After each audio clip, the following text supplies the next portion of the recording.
Hola amigos, aquí estamos nuevamente ante ustedes y esta vez voy a tratar el tema ortografía. Y la ortografía es una ciencia gramatical muy importante de nuestra lingüística social, porque nos enseña a escribir correctamente nuestro idioma. Y esta vez nos corresponde conocer algunas de las reglas de la lengua española. Y comencemos. ¿Cuándo escribimos con mayúsculas? Y aquí vamos a presentar algunos casos. Cuando iniciamos un texto, después de un punto seguido, después de un punto y aparte. Cuando nombramos a las personas, Juana, Sebastián, Luis, Fernando, Brandon. Cuando nombramos los apellidos, Martínez, Rodríguez y así sucesivamente. Cuando nombramos a los países, Argentina, Chile, Uruguay, Nicaragua, España, Rusia, Estados Unidos. Cuando nombramos a las provincias, eso depende de la organización política del país. En el caso de Argentina, tenemos las provincias de Rosario, Tucumán, Córdoba, Buenos Aires. También cuando nombramos departamento de algunos de países. En el caso de Bolivia, presentan 9 departamentos y nombremos algunos. El departamento de Tarija, el departamento Gran Chaco, el departamento de Oruro y así también sucesivamente. También utilizamos las mayúsculas en el caso de las citas textuales. Y tenemos un ejemplo. En la historia argentina, el sargento Cabral, antes de morir, dijo textualmente: muero contento por haber batido al enemigo, salvándole así la vida al general San Martín. Y la primera palabra de esa cita textual sería muero, va con mayúscula. También utilizamos las mayúsculas en el caso de los sustantivos, de los adjetivos comunes, pero tratados como propios. Un ejemplo claro sería: yo confío en el Altísimo. Altísimo, allí esa palabra va con mayúscula. Es un adjetivo, pero lo estoy tratando como propio, entonces va con mayúscula. Porque me refiero a un ser superior, a un ser supremo, me refiero a Dios. Otro caso sería en el caso de los tratamientos honoríficos y sobre todo cuando van abreviados.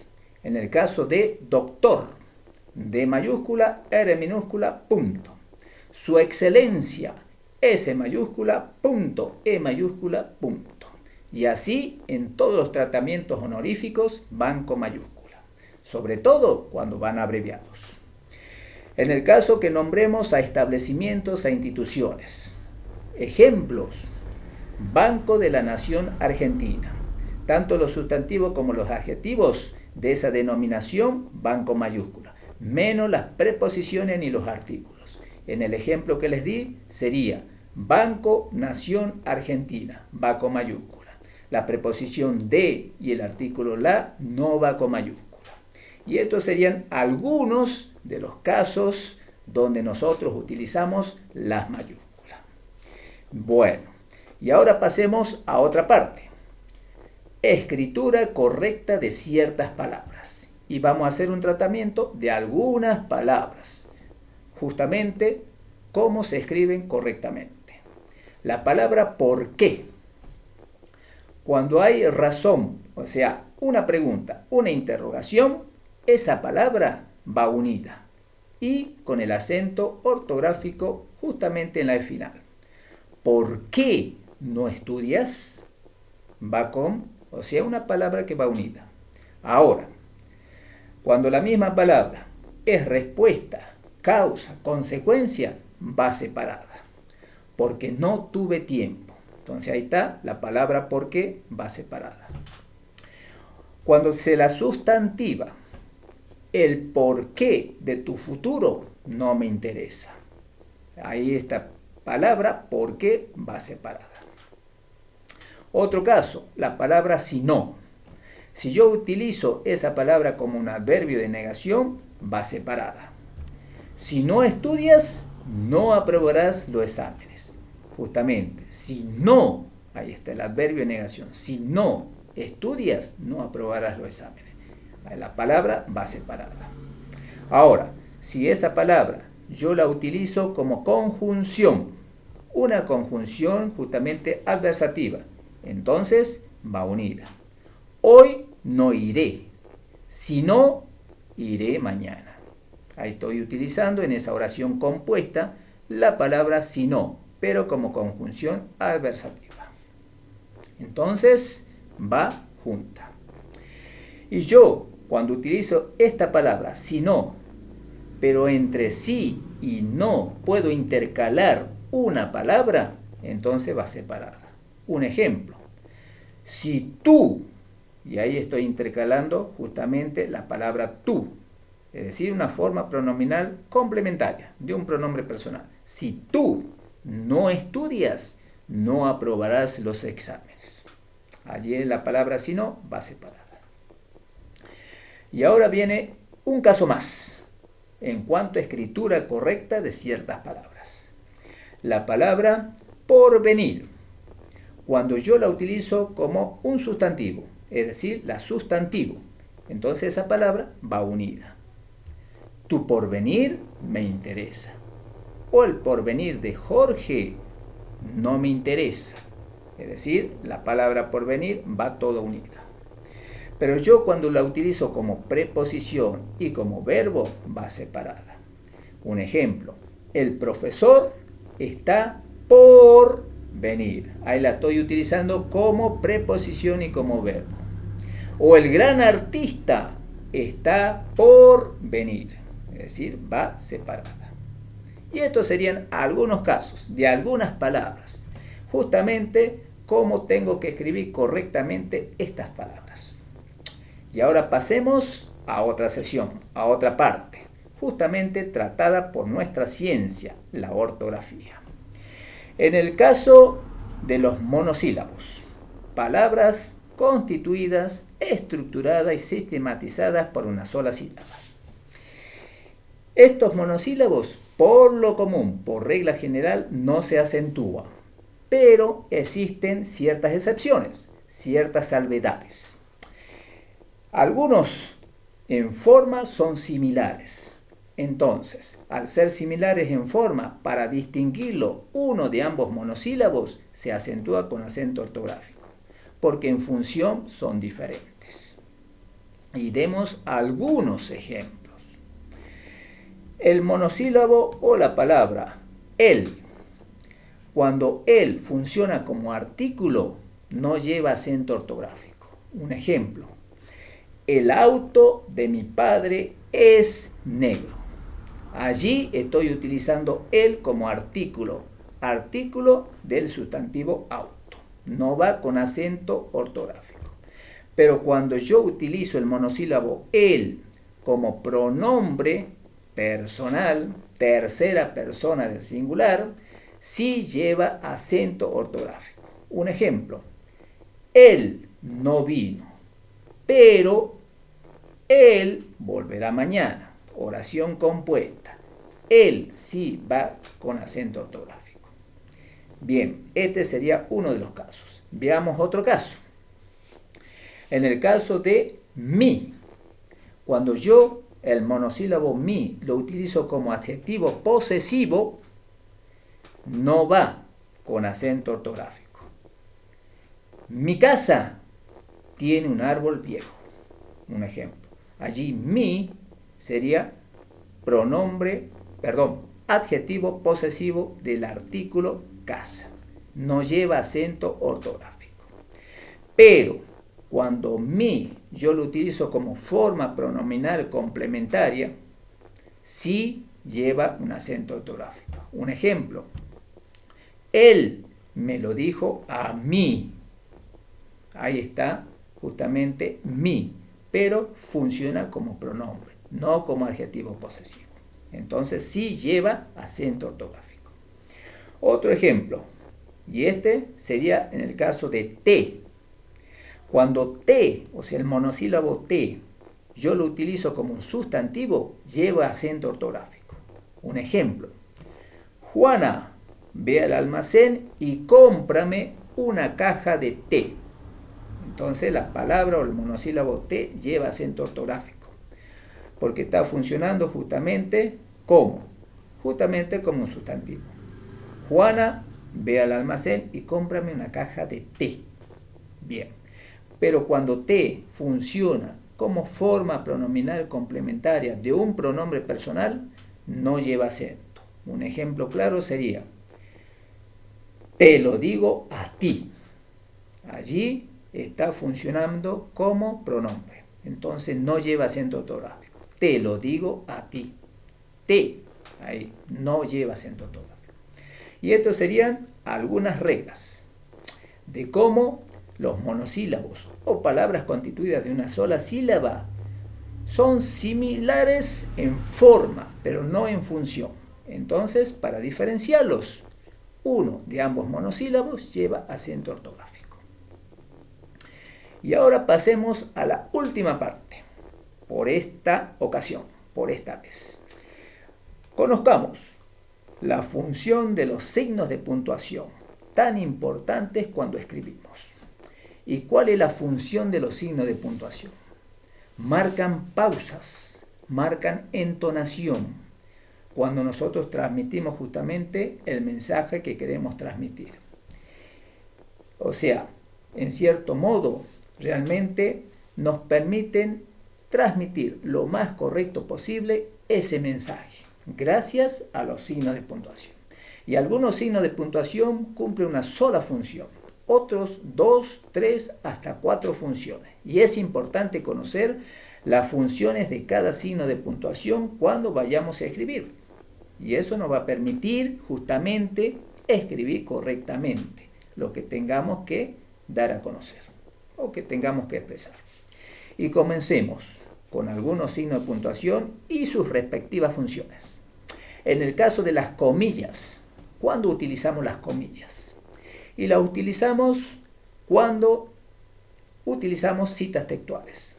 O sea que encierra las palabras de la cita textual de la persona que realmente lo está diciendo. Cumple una sola función. Y por ejemplo, en el caso de Domingo Faustino Sarmiento, en su momento dijo: mi libro Civilización y Barbarie hará historia. Entonces, es una cita textual, dicha por Domingo Faustino Sarmiento, va entre comillas. Esa es la función de las comillas. Encierra las citas textuales. Otro signo de puntuación, la raya. Es una línea, en cierta manera, un poquito amplia, y la utilizamos justamente en los casos de las conversaciones, en el caso de los diálogos. Ambos interlocutores, ambas personas que están dialogando, se están comunicando. Hola, ¿cómo estás? Esa expresión va entre rayas. Y el que responde, bien, ¿y tú? También va entre rayas, toda esa expresión. Entonces, utilizamos justamente en el cambio de personas en un diálogo o en una conversación. Otra función que cumple la raya, bueno, justamente encierra oraciones aclaratorias. Un ejemplo, Lucía, raya, verdadero orgullo de sus padres. Se cierra justamente esa expresión con otra raya. Dio un examen brillante. Entonces está encerrando una oración aclaratoria respecto de Lucía, que dio un examen brillante. Dos funciones cumple justamente este signo de puntuación. Otro signo, el guión, que es una breve rayita. Cumple también dos funciones. Por un lado, se la utiliza cuando silabeamos. Estamos escribiendo normalmente, pero llegamos al margen derecho y no nos alcanza para completar justamente esa palabra. ¿Y qué hacemos? Silabeamos. Por ejemplo, en el caso de la palabra heladera. Heladera, y no podemos completar, no hay espacio. Entonces utilizamos el guioncito. Y ese guión nos está indicando que esa palabra va a continuar en el siguiente renglón y que se va a completar. Entonces esa es la función justamente del guión. Indicar que la palabra se completará en el siguiente renglón. Bueno. Otra función sería que une palabras compuestas. Ejemplos: el campeonato sirio, guioncito, libanés.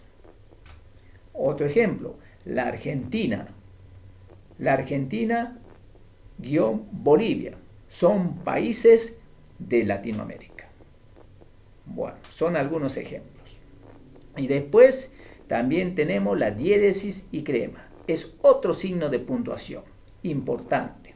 Y cuando utilizamos este signo, utilizamos en el caso de las U. Es decir, colocamos los dos puntitos arriba de la U. Y esos dos puntitos están indicando que esa U tiene que pronunciarse, que no es muda. Ejemplos, Güemes. Arriba de la U van los dos puntitos, diéresis y crema. Pingüino, cigüeña, son ejemplos. Allí utilizamos este signo de puntuación. Otro signo de puntuación serían los paréntesis. Los paréntesis cumplen solamente una sola función. Encierran palabras, fechas, años, también encierran oraciones aclaratorias. Yo puedo decir, el Día del Padre, 21 de junio, eso podemos escribir entre paréntesis para aclarar justamente cuándo es el Día del Padre, ha sido una festividad realmente hermosa. Ahí estoy justamente utilizando el paréntesis para encerrar fechas, justamente mes o también año, bien, o oraciones aclaratorias. Otro signo de puntuación, los signos justamente de interrogación y de exclamación. Hay un signo de interrogación inicial y un signo de interrogación final, o sea, se cierra. Y lo mismo pasa con los signos de exclamación. Los signos de interrogación, justamente, es cuando uno interroga algo, hay una duda, entonces hay una pregunta. ¿Por qué no estudias? Yo estoy preguntando, ¿por qué no estudias? Eso va entre signos de interrogación. Quiero saber. Y los signos de exclamación, bueno, sería en el caso, por ejemplo, ¡epa! ¡Amigo mío! Estoy expresando un estado más enfático. Entonces va entre signos justamente de exclamación. Hay énfasis en lo que yo quiero saber. Otro signo que también podemos utilizar serían los signos suspensivos, los puntitos suspensivos. Son 3 puntitos. Puede expresar el diferimiento de un pensamiento o una cierta intencionalidad. Es decir, yo puedo estar diciendo tranquilamente, normalmente, Juan, tráeme una taza de té, coma, pero, tráemela con azúcar. Hay un cierto estado justamente de suspenso, porque yo digo, tráeme una taza de té, 3 puntitos, pero con azúcar. Justamente en ese momento quiero algo más que la taza de té. Entonces ahí están los puntitos suspensivos. Diferimiento en pensamiento o alguna otra intencionalidad.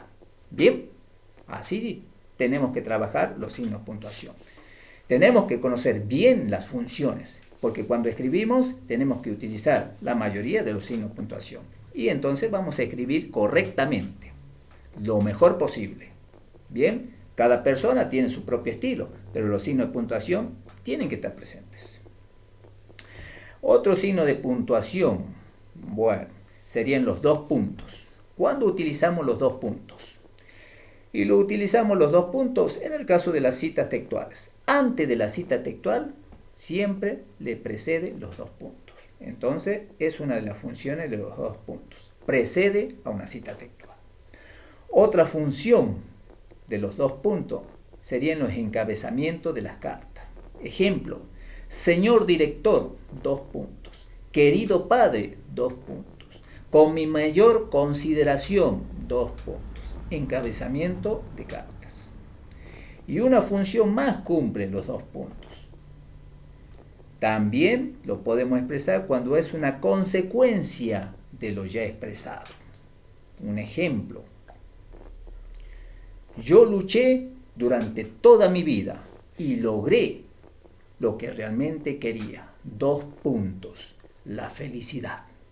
Esa es una consecuencia de lo que dije anteriormente. Entonces, es una consecuencia de lo ya expresado. La felicidad. Bien, 2 puntos, la felicidad. Ahí está el ejemplo. Y ahora pasemos a otro signo de puntuación. El punto. El punto es una pausa mayor que la coma, el punto y coma. Por lo común, está indicando el final de una oración. Pero también el punto puede estar indicando el cambio de idea. Pasamos a otra idea, aunque estemos en el mismo tema, pero pasamos a otra idea. Es decir, que estamos complementando con distintas ideas un tema. Entonces, puede ser punto seguido, punto y aparte, punto final. Es decir, aunque sea un punto final, bueno, pero vamos a comenzar con otra idea con respecto a la misma temática, y así sucesivamente. Tenemos la coma, es un signo de puntuación. La coma cumple 4 funciones la coma. Por un lado, bueno, nos indica o nos señala palabras similares, palabras análogas. Un ejemplo: Luis fue a comprar lechugas, coma, tomates, coma, frutas y otras verduras.